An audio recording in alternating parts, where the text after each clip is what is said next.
Wakanda forever movie के start में सूरी एक आर्टिफिशियल हर्ब को बनाने में लगी हुई होती है ताकि वो तचाला की जान को बचा सके और एक अननोन बीमारी से तचाला सफ़र कर रहा होता है जिससे कि तचाला की हार्ट रेट गिरती जा रही होती है। और अब सभी साइंटिस्ट सूरी को कह रहे होते हैं कि अब कुछ नहीं हो सकता, इसलिए वो उसे अकेला छोड़ दे। जिसके कुछ टाइम बाद तचाला की डेथ हो जाती है और तचाला का एक फ्यूनरल दिखाया जाता है जो कि सबको इमोशनल कर देता है। नेक्स्ट सीन में 1 साल बीत चुका होता है और हम फिर देखते हैं कि फ्रांस की एक आर्म फोर्स वकांडियन शिप पर अटैक कर वाइब्रेनियम चुराने की कोशिश कर रही होती है।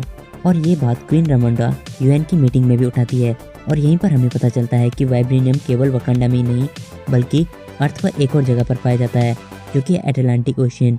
दूसरी ओर रैली विलियम्स ने एक वाइब्रेनियम डिटेक्टर बनाया होता है जिसको कि यूएस गवर्नमेंट यूज कर रही होती है और वाइब्रेनियम को ढूंढने के लिए नेक्स्ट सीन में हम देखते हैं कि यूएस की एक टीम आती है जो कि उस वाइब्रेनियम को ढूंढने के लिए अंटार्कटिका के ओशियन में जाती है, जिसमें कि उस टीम के मेंबर काफ़ी डीप तक चले जाते हैं। एंड अटलांटिक ओशियन में रहने वाली एक सिविलाइजेशन जिसका नाम कि टैलोगेंट होता है, उनको ये लगता है कि यूएस गवर्नमेंट उन पर अटैक करवाना चाह रही है और इसी बात के डर से वो लोग उस यूएस की टीम को मार देते हैं। जिसके बाद क्वीन रामोंडा को दिखाया जाता है जहाँ पर कि नेमोर की एंट्री होती है और वो क्वीन रामोंडा को बताता है कि यूएस गवर्नमेंट ने एक ऐसी डिवाइस बना ली है जिससे कि वो लोग वाइब्रेनियम ढूंढ सकते हैं और जिसकी वजह से टैलोगेंट पर अटैक हो सकता है। और क्योंकि वकांडा ने पूरी दुनिया के सामने वाइब्रेनियम को रखा इसीलिए उन पर खतरा मंडरा रहा है और इससे बचने के लिए वो क्वीन रामोंडा को 2 ऑप्शन देता है, या तो वो उन सभी लोगों को मार दे या फिर उन साइंटिस्टों को मार दे जो कि वाइब्रेनियम के पीछे पड़े हुए हैं। और ऐसा करने से क्वीन रामोंडा मना कर देती है। जिसके बाद सूरी और ओकोई पहुंचते हैं एमआईटी में जहां पर कि रैली विलियम्स पढ़ाई कर रही होती है और वो लोग उसकी लैब में जाते हैं जहां पर वह अपने आयरन हार्ट सूट पर काम कर रही होती है।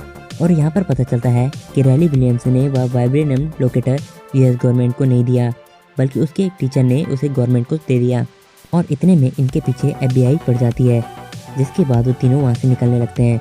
रैली विलियम्स अपने मार्क 1 सूट को लेकर निकलती है। ये तीनों वहाँ से बचकर तो निकल जाते हैं पर एक ब्रिज पर नेमोर इन पर अटैक कर देता है। इस हमले में सूरी और रैली अनकॉन्शियस हो जाते हैं और ओकोई बाकी सभी से अकेले लड़ती है जिसमें कि ओकोई काफ़ी ज़्यादा घायल हो जाती है और नेमोर सूरी और रैली को अपने साथ लेकर चला जाता है। और जब ये बात क्वीन रामोंडा को पता चलती है तो वो नारकिया को ढूंढने के लिए कहती है और नारकिया लगभग 6 साल से गायब होती है। क्वीन रामोंडा नारकिया से रैली और सूरी को बचाने के लिए कहती है। नारकिया सूरी और रैली को तो बचा लेती है पर इसमें वो कई सारे टैलोगेंट लोगों की जान ले लेती है। दूसरी तरफ सूरी नेमोर को बताती है कि रैली ने उस डिवाइस को गवर्नमेंट को नहीं दिया बल्कि उसके टीचर ने उसे गवर्नमेंट को दिया और सूरी के समझाने पर नेमोर मान जाता है। इसके बाद नेमोर की स्टोरी बताई जाती है जहां 450 साल पहले उसका जन्म हुआ था और उनके गॉड ने उन्हें एक फ्लावर की तरफ इंडिकेट किया था जो कि केवल वाइब्रेनियम पर ही उगता था और जब वो लोग उस फ्लावर को कंज्यूम करते हैं तो वो टैलोगेंट बन जाते हैं जिनके पास भी काफ़ी ज़्यादा पावर होती है। जिसके बाद नेमोर सूरी को एक ब्रेसलेट गिफ्ट करता है जो कि उसी फ्लावर से बना हुआ होता है। जिसके बाद नारकिया के हमले पर काफ़ी ज़्यादा टैलोगेंट लोग मारे गए थे जिससे गुस्सा होकर नेमोर वकांडा पर अटैक कर देता है जिसमें कि क्वीन रामोंडा मारी जाती है। जिसके बाद सूरी उसी ब्रेसलेट का यूज़ करके उससे एक नया ब्लैक पैंथर सूट बनाती है। नेक्स्ट सीन में सूरी, मोबाकू और कुछ वकांडन मिलकर मिडिल ओशन में जाते हैं ताकि वो नेमोर को मार सके और क्वीन की मौत का बदला ले सके।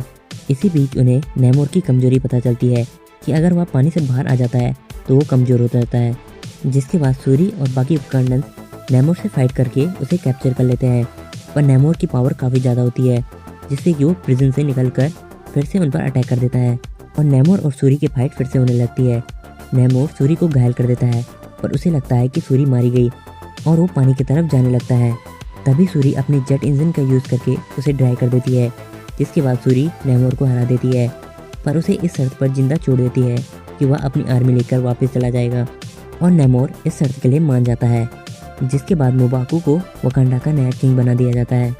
दूसरी तरफ नेमोर से एरोगेंट लोग टैरोगेंट में पूछा जाता है कि उसने हार क्यों मान ली तो नेमोर बताता है कि वकांडा पर अभी और भी बड़े हमले होने वाले हैं जिसका वो लोग कई फ़ायदा उठाएंगे। और एंड के सीन में हमें नारकिया अपने बेटे यानी तचाला और नारकिया का बेटा को सूरी से मिलवाती है और उसका नाम भी तचाला ही रखा गया होता है और मूवी का एंड यहीं पर हो जाता है। सो गाइस, अगर आपको वीडियो पसंद आई है तो वीडियो को लाइक कर देना, चैनल को सब्सक्राइब कर देना। मिलते हैं एक नेक्स्ट वीडियो में, तब तक के लिए stay tune and bye bye.